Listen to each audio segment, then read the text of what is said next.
Vintage Ventures. A tale of antiques, taxes, and love. It all started with a simple pitch to my dad. Let me buy an old farm or country store. We'll stuff it full of antiques, sell the treasures, and I'll write off the building and expenses on my taxes. A win-win. Surprisingly, he agreed, and for a while, it worked like a charm. We turned the place into a rustic haven for anyone looking for a whiff of nostalgia.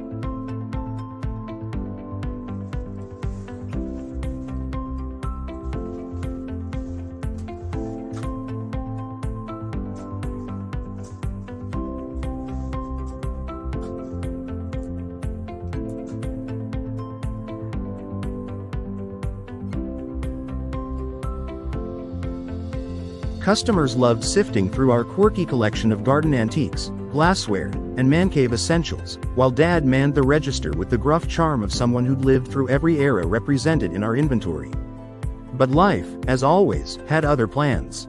Dad began to age, and it became clear he needed more help.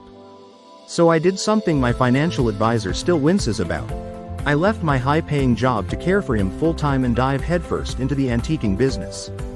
It was a huge change, but worth it. Then came the curveballs. 2008's economic crash, which left us tightening our belts and praying someone would still pay $200 for a primitive bench. And just as we thought we'd seen it all, COVID came knocking. But not all surprises were bad. Somewhere in the whirlwind of rusty farm tools and vintage glass, I got married to a brilliant Chinese eye doctor. Of course, America had to make things complicated. To practice here, my wife would have had to endure 6 more grueling years of medical school, so she decided to trade scalpels for salvaged treasures. She dove into the antique business with the precision and dedication of a surgeon, organizing displays with military precision and haggling like a seasoned flea market pro.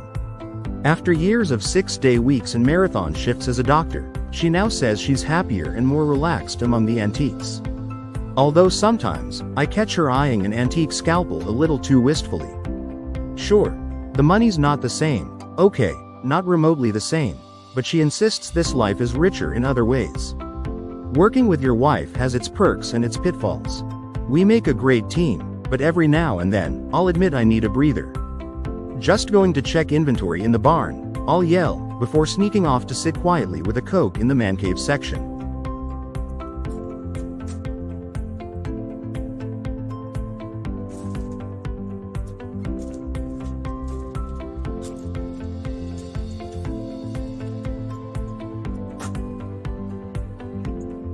But somehow, this chaotic, unexpected journey has turned into a life I wouldn't trade for all the vintage treasures in the world.